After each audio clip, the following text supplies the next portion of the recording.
ഇന്നലെ വരെ രേണുസുതിക്ക് വേണ്ടി പ്രാർത്ഥിച്ചുകൊണ്ടിരുന്ന ആളുകൾ കിച്ചുവിൻ്റെ വീഡിയോ ഇറങ്ങിയതിന് ശേഷം രേണുസുതിനെ എന്തൊക്കെയാണ് പറയുന്നത്, ഇത്ര നാൾ കാണിച്ചതൊക്കെ അഭിനയമായിരുന്നു, ഇപ്പം ഇവിടുന്ന് ഓർമ്മ തിരിച്ചു കിട്ടി, ഇപ്പം ഇവിടുന്ന് എനർജി തിരിച്ചു കിട്ടി.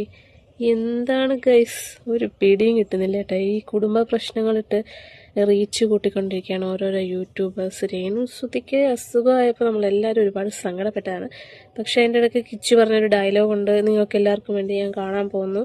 അതിനെ കിച്ചുവിനെ എല്ലാവരും കൂടെ പിടിച്ചിട്ട് നല്ല കിഴുക്ക് കൊടുത്തപ്പോൾ ആ കൊച്ചു അടുത്ത വീഡിയോ ഇട്ട് ഇന്ന കാരണം കൊണ്ടാണ് ഞാൻ അമ്മേനെ കാണാൻ പോവാത്തതെന്ന്. അപ്പോൾ നമ്മുടെ കിച്ചുവിനെ കുറ്റം പറഞ്ഞ എല്ലാ ആളുകളും പിന്നെയും തിരിഞ്ഞാ, ശരിയാടാ മോനെ നീ പറഞ്ഞ ശരിയാന്നും പറഞ്ഞിട്ട് എന്താണ് കേസ് ഇങ്ങനെ.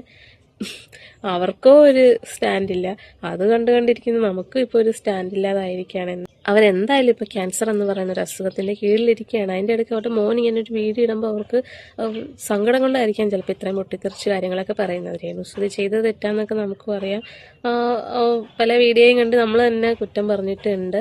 പക്ഷെ എന്തായാലും ഈ ഒരു അവസ്ഥയിൽ നമുക്കൊരു കുറ്റവും പറയാതിരിക്കാം. എന്തായാലും കിച്ചുവിൻ്റെ മനസ്സൊക്കെ മാറിയിട്ട് കൊച്ചു ഒക്കെ ആയിട്ട് അമ്മയുടെ അടുത്ത് പോട്ടെ. പൊറുക്കാൻ പറ്റാത്ത തെറ്റുകളൊന്നും എന്തായാലും ആരോടും ചെയ്തിട്ടുണ്ടാവത്തില്ലല്ലോ. എന്നാലും രണ്ടുപേർക്കും പരസ്പരം സ്നേഹമൊക്കെ ഉണ്ട്. പിന്നെ അതിൻ്റെ ഇടയ്ക്ക് വന്ന ഓരോ കാര്യങ്ങളാണ് ഇതൊക്കെ.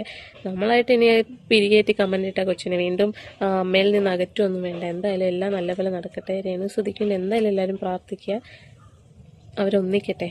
Thank you. നിങ്ങളുടെ അഭിപ്രായം പറയണേ.